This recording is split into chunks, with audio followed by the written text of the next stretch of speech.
एक बार फिर से आप सभी बच्चों का आपके अपने YouTube चैनल मैथ्स वाले गुरुजी पर हार्दिक स्वागत है। बच्चों, इससे पहले वास्तविक संख्या वाले इस टॉपिक में 3 लेक्चर हम डिस्कस कर चुके हैं, जिसमें यूक्लिड विभाजन प्रमेय का और HCF एलसीएम से संबंधित जितने भी इंपॉर्टेंट प्रश्न होते हैं वो सारे हमने चर्चा में देखे। आज के इस लेक्चर में हम डिस्कस करेंगे कैसे अपरिमेय संख्याओं को अपरिमेय संख्या सिद्ध किया जाता है। देखिए, टॉपिक रहेगा अपरिमेय संख्या।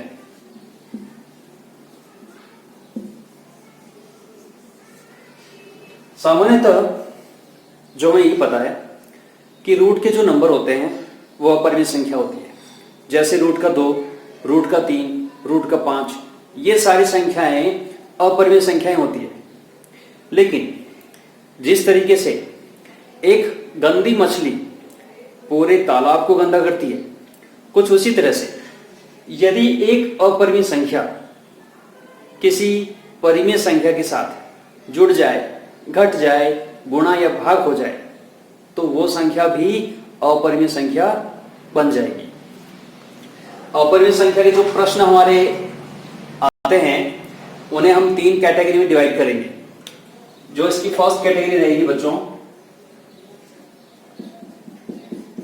उसमें हम ऐसे एग्जांपल लेंगे जहां अपरिमेय संख्या परिमेय संख्याओं के साथ जुड़ती हो या फिर घटती हो या फिर गुणा हो रही हो, भाग हो रही हो। तो ये पहले टाइप के जो सवाल रहेंगे बच्चों, जिसे हम कैटेगरी ए कह रहे हैं, वो रहेगी। सेकंड टाइप के जो सवाल लेंगे हम, जिसे हम बी नाम दे देते हैं, इसमें वो सवाल आएंगे जहां अपरिमेय संख्या के साथ अपरिमेय संख्या जुड़ रही हो या घट रही हो, जैसे root p plus root q या फिर root 5 minus root 2, root p minus root q. ठीक है, तो इस तरह के जो सवाल रहेंगे हमारे, वो कैटेगरी बी में आएंगे। और तीसरे टाइप के जो सवाल रहेंगे उसमें ऐसी अपरिमेय संख्याएं जिसके अंदर किसी और प्रकार की परिमेय संख्या शामिल नहीं हो, जैसे रूट 2, रूट 3, रूट 5, ये सारी की सारी संख्याएं जो है अपरिमेय संख्या है, और इन अपरिमेय संख्याओं को हमें अपरिमेय संख्या सिद्ध करना है। तीनों का अपना अपना फॉर्मेट रहेगा और उस फॉर्मेट की अंदर हमें करना क्या है वो समझे आएगा।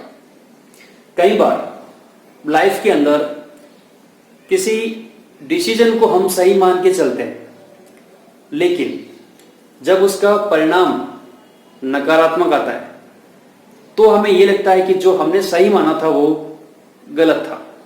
कुछ वैसी लैंग्वेज हमें इनको सिद्ध करते वक्त करना है।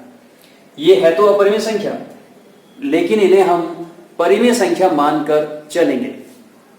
और जब हम इन्हें परिमेय संख्या मानकर चलेंगे तो एक ऐसा स्टेप आएगा जहां हमारा कथन किसी सत्य कथन का विरोध करेगा, और उस केस में हम जो कह रहे हैं, हम जिसे परिमेय संख्या मानते हैं, वो परिमेय ना होकर क्या बन जाएगी? अपरिमेय बन जाएगी। ठीक है, तो शुरू करते हैं आज का हमारा लेक्चर। सबसे पहले हम कैटेगरी ए के जो सवाल है इनको कैसे किया जाएगा उसके लिए एक सवाल लेते हैं। पोज करके इसको आप नोट कर सकते हैं।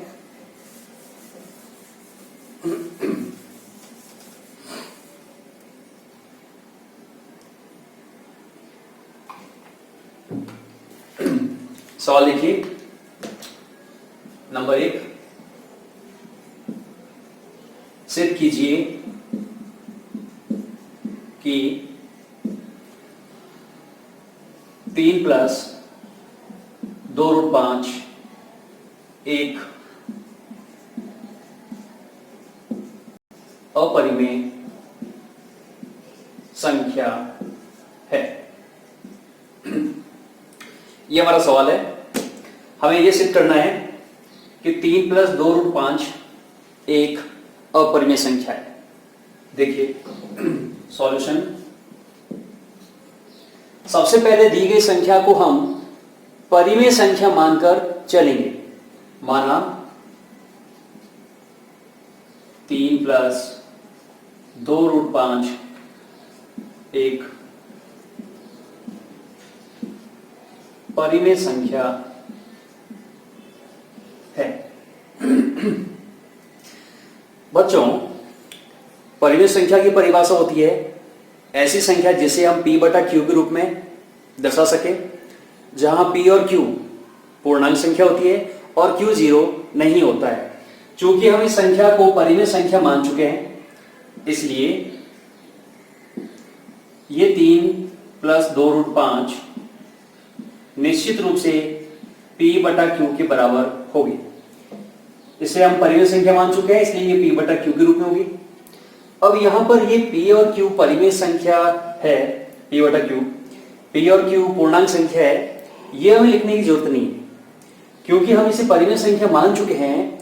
तो ये p और q उन सभी शर्तों को फॉलो करेगी जो कि परिमेय संख्या के लिए जरूरी है। लेकिन यहां पर ये लिखना है हमें कि p व q परस्पर सहभाज्य संख्या है। सहभाज्य संख्या क्या होता है, ये हमने एचसीएफ एलसीएम का जो टॉपिक था उसमें समझा था। फिर से देखिए, मान लेते हैं परिमेय संख्या है p बटा q 15/20, ये परिमेय संख्या है। लेकिन अभी इस 15 को हम लिख सकते हैं 3 × 5 और इस 20 को लिखा जा सकता है 4 × 5 और ये 5 दोनों में एक कॉमन, एक उभयनिष्ठ गुणनखंड आ रहा है। यदि उभयनिष्ठ गुणनखंड को काट दिया जाए तो यही 15/20 बन जाएगी 3/4 के बराबर। यहां 3 और 4 दो ऐसी संख्या है जिनमें कुछ भी उभयनिष्ठ नहीं आ रहा है। ऐसी संख्या को कहा जाता है सह अभाज्य संख्या। तो हम ये मान के चलते हैं कि यदि 3 प्लस 2√5 हमारी परिमेय संख्या है और उसमें कुछ कॉमन आ रहा है, तो हम ऑलरेडी उनको काट के ये मान के चल रहे हैं कि ये p और q जो है परस्पर सहभाज्य संख्या है। ठीक है। अब देखिए, इस स्टेप के बाद हमें जो ये एकमात्र रूट का नंबर हमें नजर आ रहा है, इस रूट के नंबर को सबसे अलग करना है। कैसे करेंगे देखिए, सबसे पहले 2√5 प्लस का है, उसको यही रहने दीजिए, प्लस का 2√5 प्लस के 3 माइनस में जाएंगे सामने की तरफ, p बटा q माइनस 3/1। सरल करते हैं इसे, 2√5 बराबर, बेटा इनका लसब आएगा q, q से q को भाग लगाइए, एक बार 1 × p, एक का भाग q में, q × 3 q। हमें इस रूट के 5 को सबसे अलग करना है। तो अभी इसके साथ जो गुणे में 2 है, कहां जाएगा बेटा, भाग में जाएगा। तो यहां से √5 बराबर p माइनस 3q बटा 2q।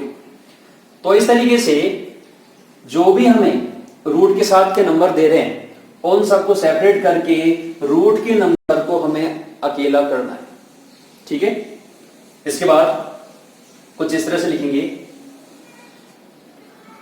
यहां इस सामने वाली संख्या में जो जो आपको संख्याएं नजर आ रही है, कौन कौन नजर आ रही है, p, q, 2 व 3।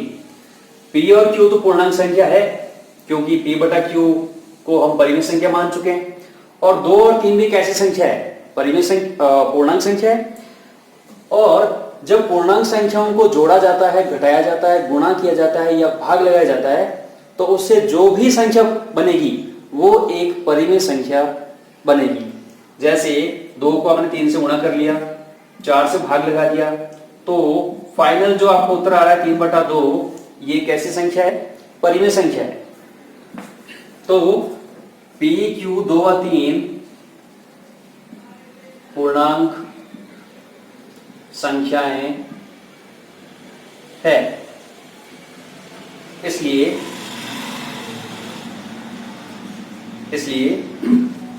आपका फोकस जो हम पढ़ रहे हैं यहां होना चाहिए। यहां पर किसी प्रकार का अदर साउंड है या फिर आपके नजदीक किसी प्रकार का साउंड है, उसको आप इग्नोर कीजिए बच्चों, ठीक है। तो P, Q 2 और 3 पूर्णांक संख्या है, इसलिए P माइनस 3Q बटा 2Q एक परिमेय संख्या है। पूर्णांकों से जो संख्या बनेगी वो एक परिमेय संख्या बनेगी, और यहां इसके बराबर ये है, दो वस्तु दो संख्याएं तभी बराबर हो सकती है जब वो एक समान हो। तो यदि ये परिमेय संख्या है तो निश्चित रूप से ये भी क्या होनी चाहिए, परिमेय संख्या होनी चाहिए। इसलिए √5 भी क्या होगी, एक परिमेय संख्या होगी।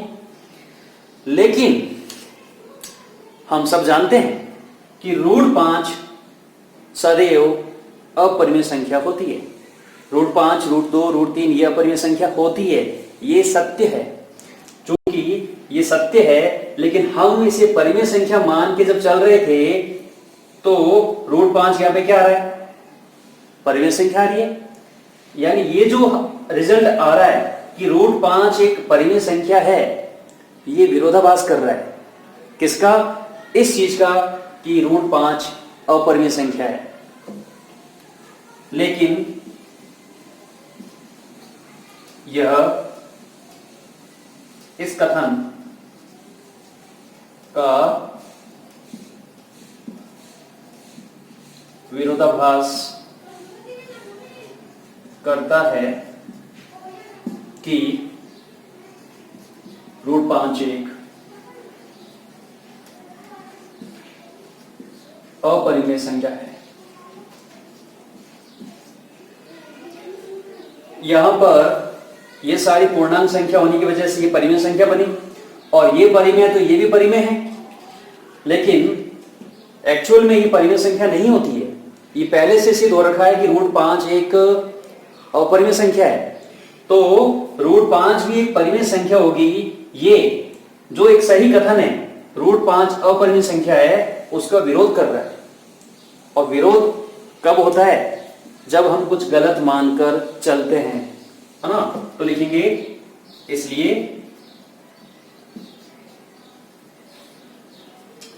इसलिए हमारा कथन क्या हो जाएगा, हमारा कथन क्या हो जाएगा, गलत हो जाएगा।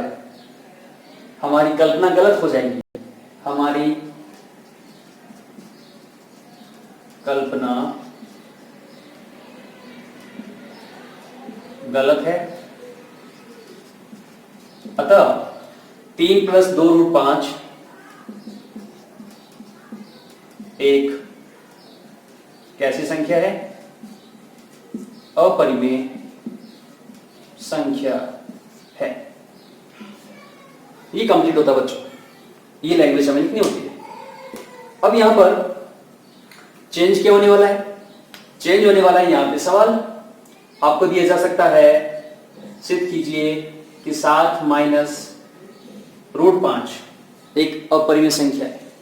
तो हमारा रहेगा, माना 7 - √5 एक परिमेय संख्या है। 7 - √5 बराबर P/Q, जहां P और Q परस्पर सहभाज्य संख्या है। 7 √5 बराबर P/Q। अब देखिए जो चेंज होने वाला वो मैं करवा रहा हूं यहां पे। आपने 7 माइनस के √5 को P/Q मान लिया। अब यहां से हमें रूट के 5 को अलग करना है, लेकिन ये रूट का 5 माइनस का है, इसे हमेशा प्लस का रखना है, ठीक है। ये वाला सवाल कई बार बच्चे गलत करते हैं। माइनस का रूट का 5 यहां की क्या बन जाएगा, प्लस का √5, और वो P+Q इधर आएंगे इस बार 7 के साथ, 7/1 - P/Q। तो √5 बराबर लसब क्यू आएगा, ऊपर 7q माइनस पी आएगा। तो जैसे यहाँ √5 को अलग किया वैसे यहाँ पर भी √5 को अलग किया। अब हम लिख देंगे यहाँ p, q और 7 पूर्णांक संख्या है, इसलिए 7q माइनस पी बटा q परिमेय संख्या है, इसलिए √5 भी परिमेय संख्या होगी। लेकिन यह इस कथन का विरोधाभास करता है कि √5 एक अपरिमेय संख्या है, अतः हमारी कल्पना गलत है और 7 माइनस √5 एक अपरिमेय संख्या है। ऐसा दे दिया जाए आपको 2√3, ये तो बिल्कुल सिंपल हो जाएगा। कैसे? 2√3 को मान लेंगे p बटा q और यहां से √3 कितना हो जाएगा बच्चों? p बटा 2q। बस लिख देंगे p और q और 2 पूर्णांक संख्या है, इसलिए p बटा 2q परिमेय संख्या है, इसलिए √3 भी परिमेय संख्या होगी। लेकिन यह इस कथन का विरोधाभास करता है कि √3 अपरिमेय संख्या है, अतः हमारी कल्पना गलत है और 2√3 एक अपरिमेय संख्या है।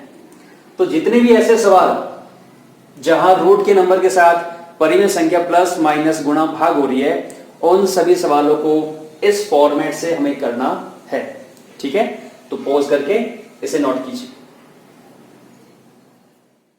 डिस्कस करते हैं टाइप 2।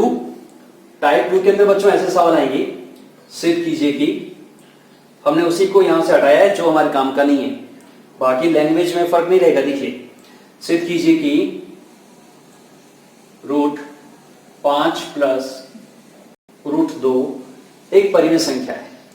यानी टाइप 2 के अंदर दो रूट एक साथ आ रहे हैं, प्लस या माइनस के साथ।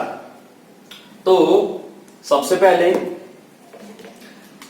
मान लेंगे कि √5 प्लस √2 एक परिमेय संख्या है, और यदि ये परिमेय संख्या है तो परिमेय संख्या की परिभाषा से इसे लिखा जा सकता है p बटा q, जहां p और q परस्पर सहभाज्य संख्या है। अब बच्चों, टाइप फर्स्ट और टाइप सेकंड में जो डिफरेंस है वो यहां पर रहेगा। वहां पर एक रूट का नंबर था, इसलिए हमने उस रूट के नंबर को सबसे अलग कर दिया। लेकिन यहां रूट के नंबर कितने हैं? 2 है। हमें ये पता है कि √5 अपरिमेय है, रूट का 2 अपरिमेय है, लेकिन हमें ये नहीं पता कि रूट का 5 प्लस रूट का 2 अपरिमेय है या नहीं है। यही हमें सिद्ध करना है। ठीक है, तो जब ऐसा सवाल आए बेटा, तो सबसे पहले यहां से किसी एक रूट के नंबर को आप अलग कर दीजिए। तो √5 बराबर p बटा q माइनस का कितना हो जाएगा? रूट का 2 बटा 1। किसी एक को अलग करके दोनों पक्षों को वर्ग कर दीजिए। जैसे हम वर्ग करेंगे तो एक जो सिंगल रूट होगा उसका वर्ग करके उसका रूट क्या हो जाएगा? हट जाएगा। तो दोनों पक्षों में वर्ग करने पर, दोनों पक्षों में वर्ग करने पर √5 का स्क्वायर कितना हो जाएगा? 5।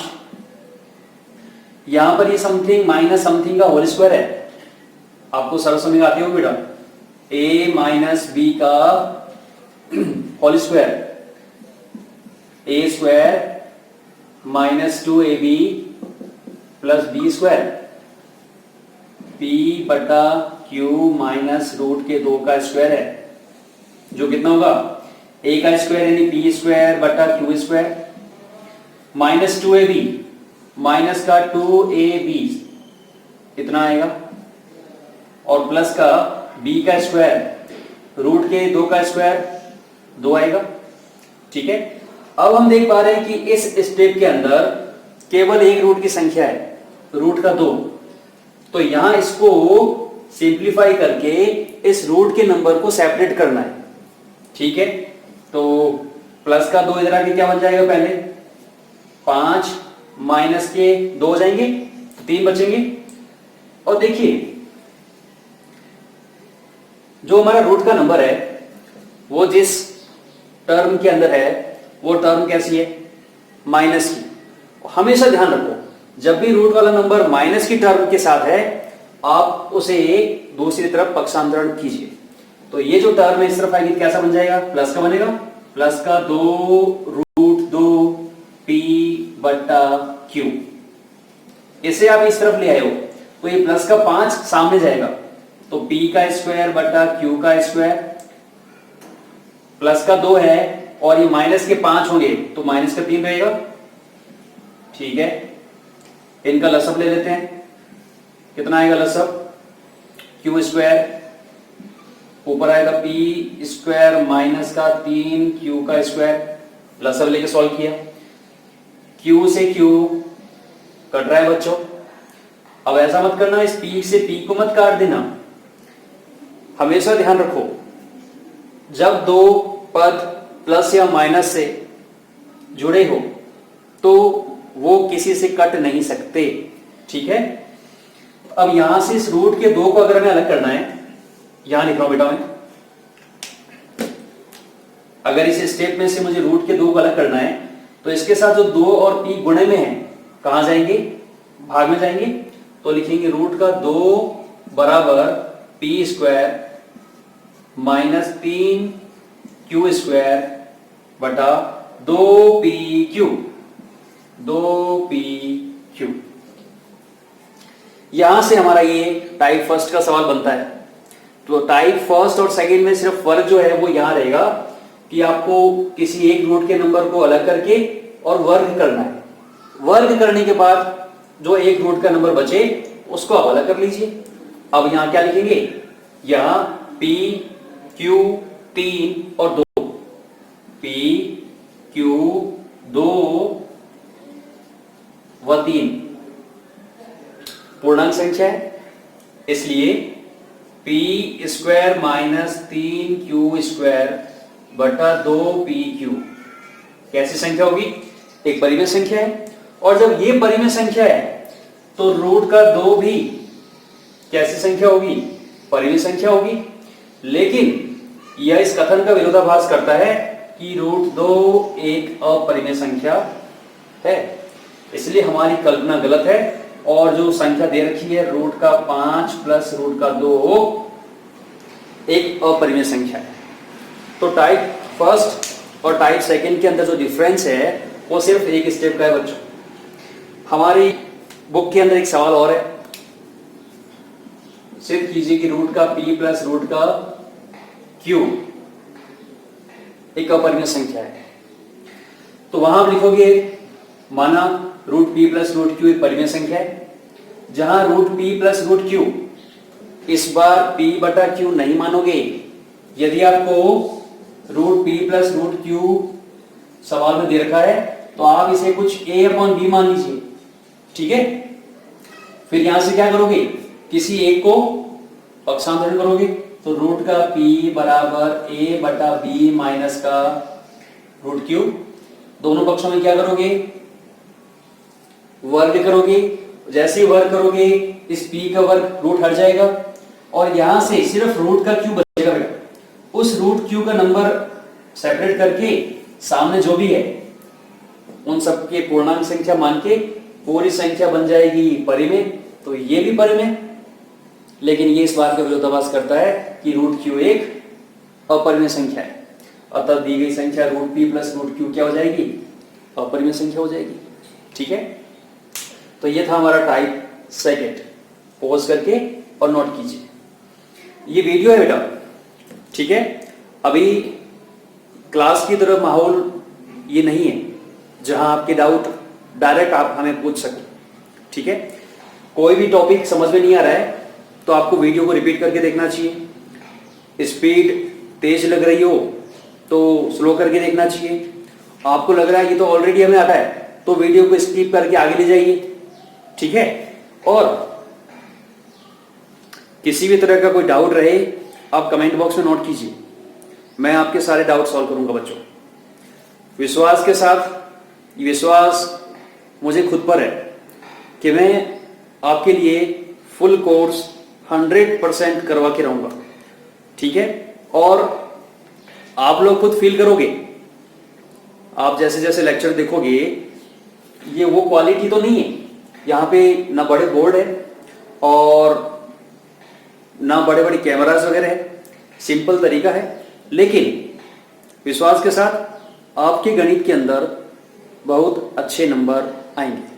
ठीक है, इसे नोट कीजिए। और टाइप 3 जो है उसको हम डिस्कस करते हैं, चर्चा करते हैं टाइप 3 की।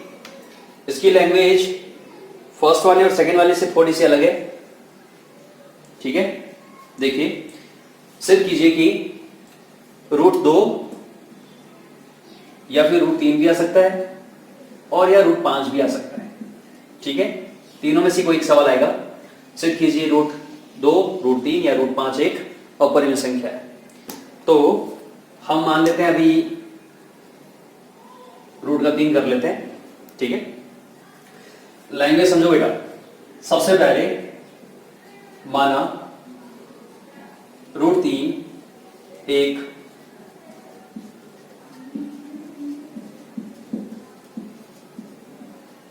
परिमेय संख्या है। जो भी अपरिमेय संख्या है उसे हमने परिमेय संख्या मान लिया, और चूंकि परिमेय संख्या मान लिया तो इसे P/Q के रूप में लिखा जा सकता है, जहां P व Q परस्पर कैसी संख्या है? सह अभाज्य संख्या है। और इस प्रकार के सवाल में इस लाइन का सबसे ज्यादा इंपॉर्टेंट है, ये वाला जो लाइन है, P और Q परस्पर सहअभाज्य संख्या है। दरअसल सहअभाज्य संख्या से ये तात्पर्य है कि अभी P और Q में कुछ भी उभयनिष्ठ नहीं है, लेकिन जब हम आगे इसको लेके चलेंगे तो एक ऐसा स्टेप आएगा जहां पर ये पता चलेगा कि P और Q में कुछ कॉमन आ रहा है, और जब दो संख्याओं में कुछ कॉमन आता है तो वो संख्या क्या नहीं होती है? सहअभाज्य नहीं होती है। इसका मतलब जो हम मान के चल रहे हैं उसको वो उसका विरोध कर रहा है, यानी जो हम मान रहे हैं वो गलत है, और ये क्या बन जाएगा? अपरिमेय संख्या। तो देखिए करना क्या है, यहां से दोनों पक्षों के अंदर वर्ग करना है ना। वर्ग करने पर लिख देते हैं दोनों पक्षों में वर्ग करने पर √3 का वर्ग कितना हो जाएगा? 3।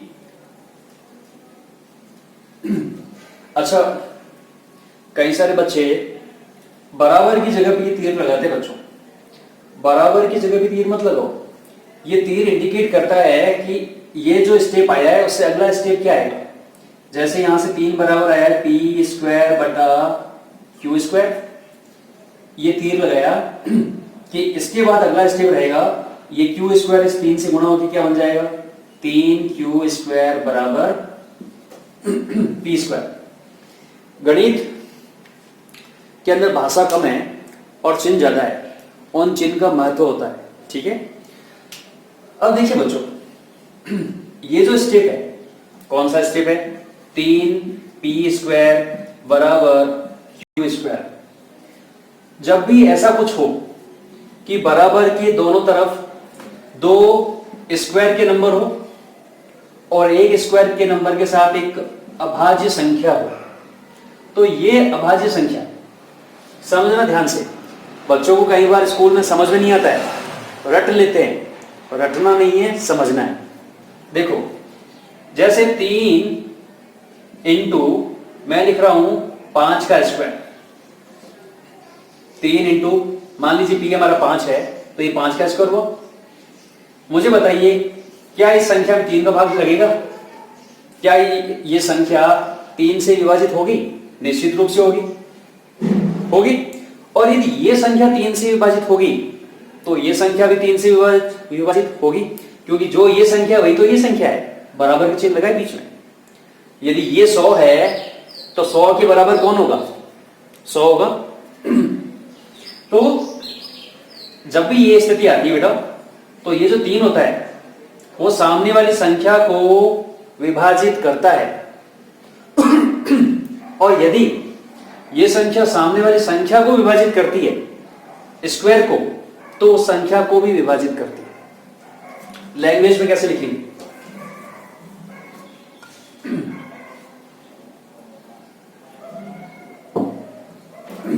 हम लिखेंगे यहां से,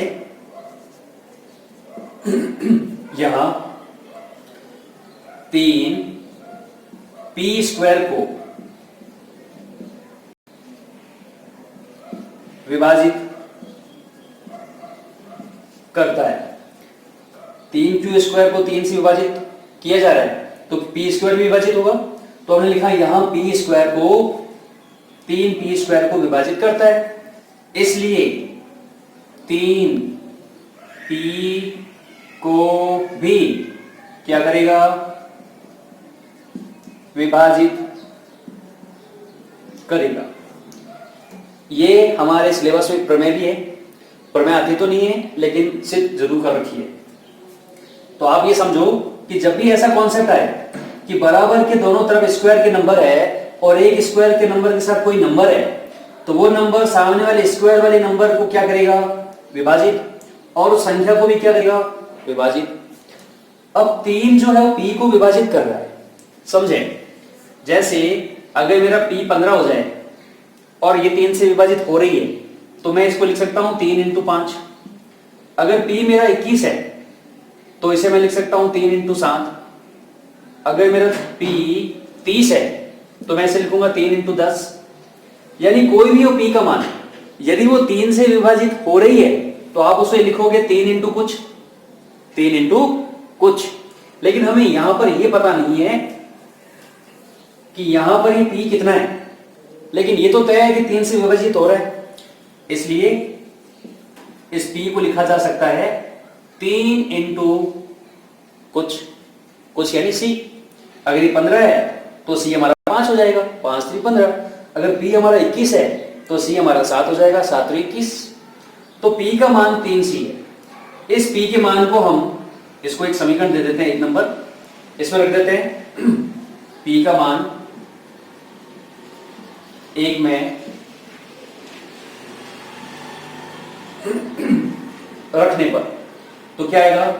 3q² बराबर p का स्क्वायर, तो 3c का स्क्वायर, 3 का स्क्वायर 9, c का c²।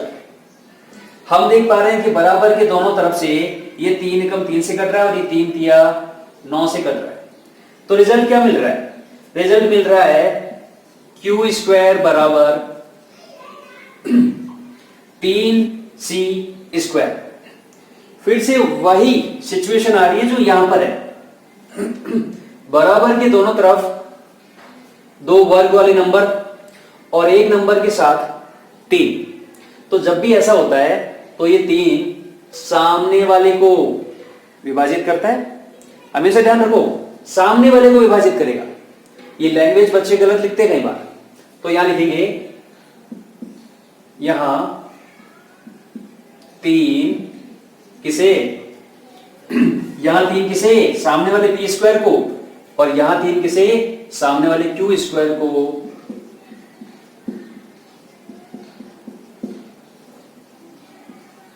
विभाजित करता है।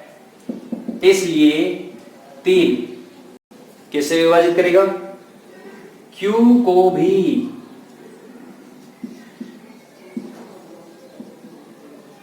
विभाजित करेगा। अब यहां पर इस लाइन को पढ़े तो 3 p को विभाजित कर रहे हैं, और यहां इसे पढ़े तो 3 q को विभाजित कर रहे हैं। समझ में आ रही बात? एक नंबर 3 है, जब p में भाग लगा रहे हैं तो उसको विभाजित कर रहा है। जैसे मान लेते p हमारा 15 है तो इसको 3 × 5 लिखा जा सकता है। और मान लेते q जिसे भी 3 विभाजित कर रहा है, जैसे 21 मान लेते हैं, तो 21 बराबर 3 × 7। तो हम देख पा रहे हैं कि p और q इनके अगर हम गुणनखंड करें तो इनमें कम से कम 3 कैसा है? एक उभयनिष्ठ गुणनखंड है। और भी हो सकते हैं, और भी हो सकते हैं, लेकिन कम से कम 3 इनमें क्या होगा? उभयनिष्ठ गुणनखंड होगा। तो इसे हम लैंग्वेज में लिख देंगे। यहां P व Q में कम से कम 3 एक उभयनिष्ठ गुणनखंड है। 3 जो है P और Q में कैसा गुणनखंड है? उभयनिष्ठ गुणनखंड है। और जब दो संख्याओं में कुछ उभयनिष्ठ आ रहा है तो वो संख्या क्या नहीं होगी? सभाज्य संख्या नहीं होगी। जो हमारे इस कथन का विरोधाभास करता है कि P व Q परस्पर सहअभाज्य संख्याएं है। इसका विरोध हो रहा है। हम तो ये मान के चल रहे थे कि P और Q सहअभाज्य संख्या है, लेकिन P और Q में तो 3 कॉमन आ रहा है, और जब कॉमन आएगा तो ये सहअभाज्य संख्या नहीं होगी। इसका विरोध कर रहा है। तो विरोध क्यों कर रहा है? विरोध इसलिए कर रहा है क्योंकि जो हमने कल्पना की है ना, वो कल्पना गलत है। इसलिए हमारी कल्पना गलत है। अतः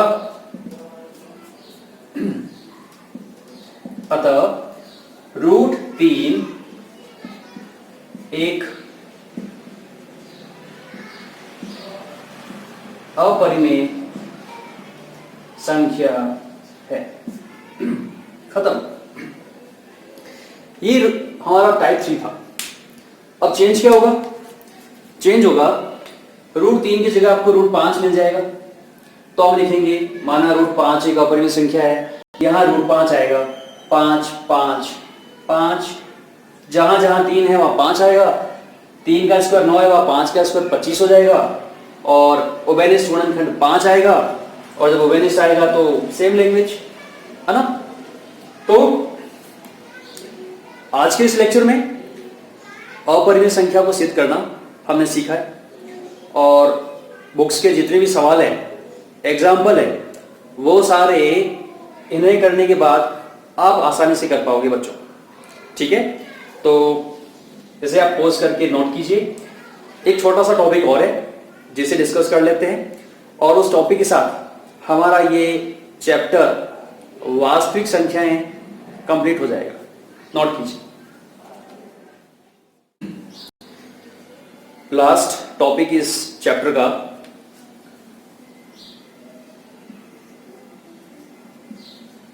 दशमलव प्रसार।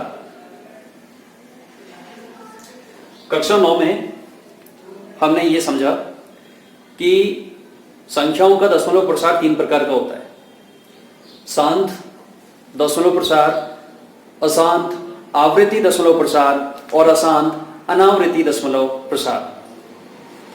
और उन तीनों में से अशांत अनावृत्ति दशमलव प्रसार अपरिमेय संख्याओं का होता है। जबकि यदि हम बात करें परिमेय संख्या, जिसे हम P बटा Q के रूप में लिखते हैं, इसका दशमलव प्रसार 2 प्रकार का होता है। एक तो होता है शांत दशमलव प्रसार, ठीक है। और दूसरा जो इसका दशमलव प्रसार होता है वो होता है अशांत आवृत्ति, अशांत आवृत्ति दशमलव प्रसार, ठीक है। परिमेय संख्या का दशमलव प्रसार 2 तरीके का, पहला शांत और दूसरा अशांत आवृत्ति, ठीक है। अब जो हमारे सवाल आता है सामान्यतः 1 नंबर का, सवाल दिया जाता है बिना विभाजन प्रक्रिया के बताइए कि दी गई संख्या का दशमलव प्रसार शांत है या अशांत आवृत्ति। यदि दशमलव प्रसार शांत है तो दशमलव प्रसार कीजिए। एग्जाम्पल लेते हैं।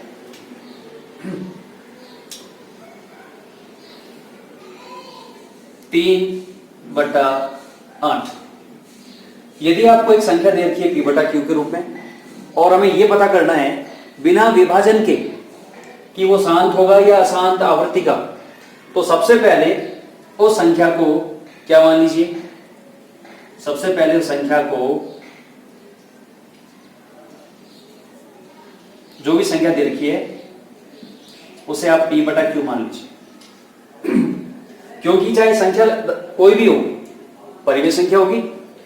अब जो इसका q है बच्चों, उस q के गुणनखंड कर लीजिए।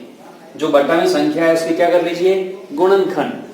यदि दी गई संख्या के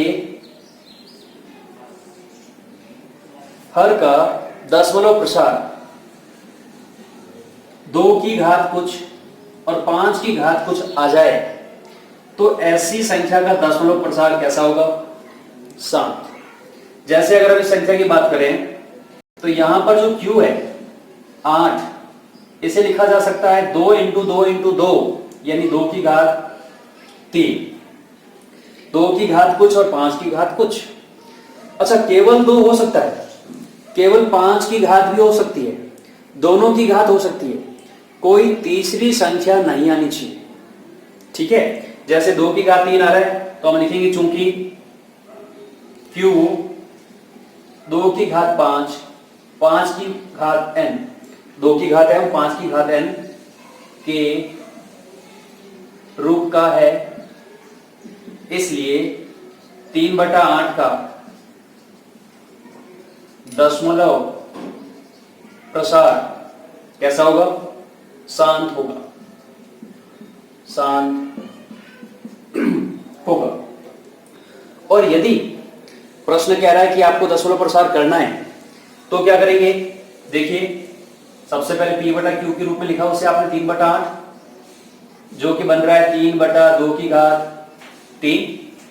अब आपको यह देखना है कि बटा में 2 की घात और 5 की घात में कितना फर्क है, उनकी घातों को बराबर करना है। जैसे यहां 2 की घात 3 है, 5 की घात अभी है नहीं बेटा, तो 5 की घात 3 से ऊपर नीचे क्या कर लेंगे, गुणा। अंश को हल कर लीजिए, 5 की घात 3, 5 इंटू 5 इंटू 5 125, और 125 का 3 से गुणा करोगे तो 375, और बटा में 2 की घात 3 और 5 की घात 3 का जब गुणा होगा तो ये बनेगा 2 इंटू 5 की घात 3।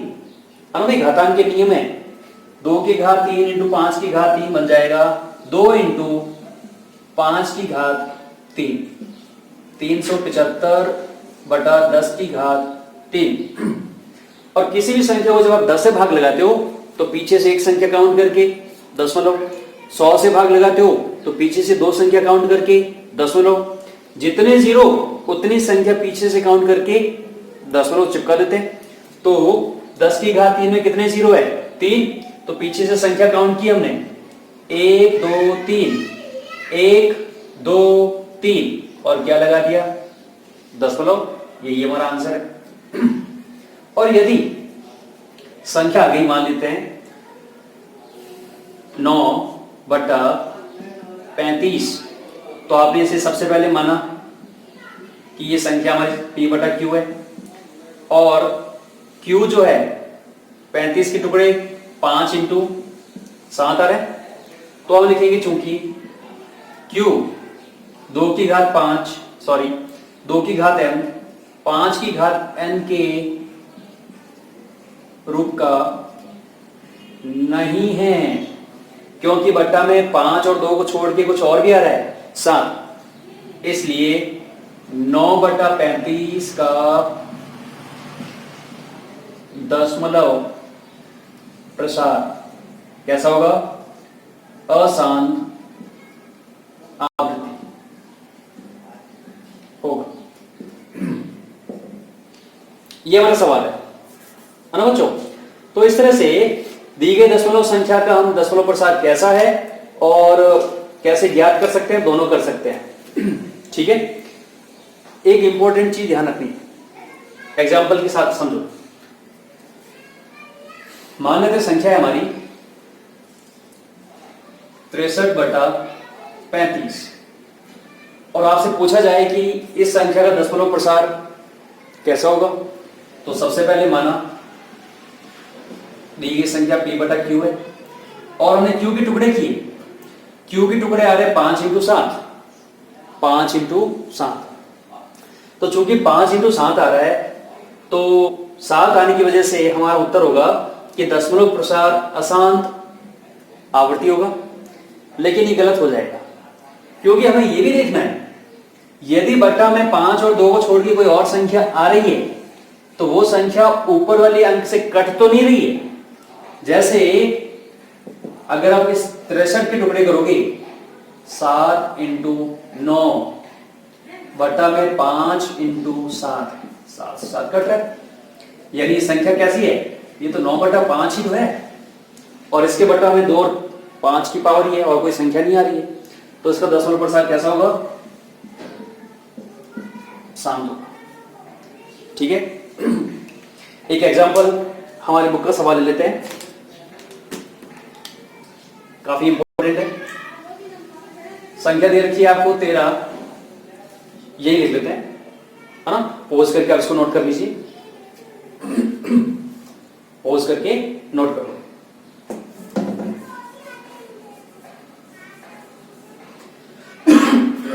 संख्या दे रखी है आपको 13/31/25।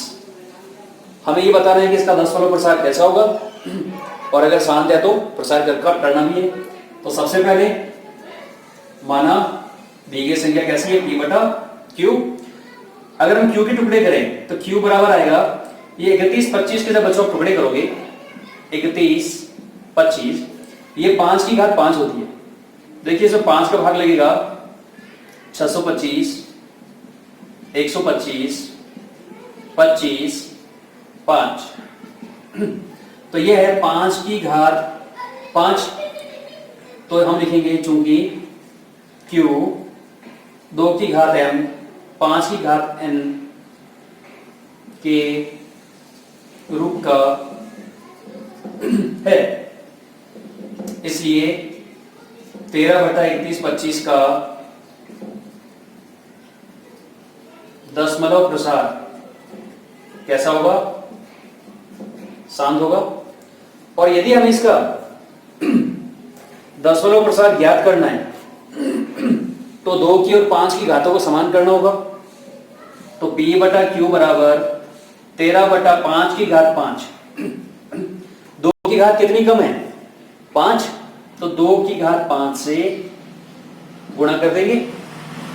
2 की घात 5 होता है 32 और 32 × 13 करोगे 332 और ये 416 गुणा कर लीजिए। 2 की घात 5, 2 × 2 × 2 × 2 32 होता है और 32 को जब 13 से गुणा करोगे तो 416 आएगा। ये 25 नहीं है, 2 की घात 5। तो यहां पे 2 की घात 5, 5 की घात 5, तो 10 की घात 5 और 10 की घात 5 में 5 जीरो है तो 5 संख्या कितनी पड़ेगी, 1 2 3 4 5 और 10, ये आंसर। तो ये हमारा लास्ट टॉपिक था, दशमलव प्रसार से संबंधित इस तरह के सवाल आते हैं बच्चों। और इसी के साथ हिंदी भाषी जो भी बच्चे हैं, जो RBSE और देश भर के जितने भी हिंदी भाषी बच्चे हैं, वास्तविक संख्या से संबंधित जो हमारा चैप्टर है वो आज हम कंप्लीट कर रहे हैं। इस टॉपिक में यूक्लिड विभाजन प्रमेय का लसब मसब, अपरिमेय संख्या सिद्ध करना और दशमलव प्रसार करना, ये 4 टॉपिक है। आशा करता हूं कि आपको ये लेक्चर पसंद आया होगा। आपका साथ, आपका सपोर्ट इसी तरीके से बना रहे। हम बहुत आगे जाने वाले बच्चों पर मिलकर। आपका दिन शुभ रहे। Good day.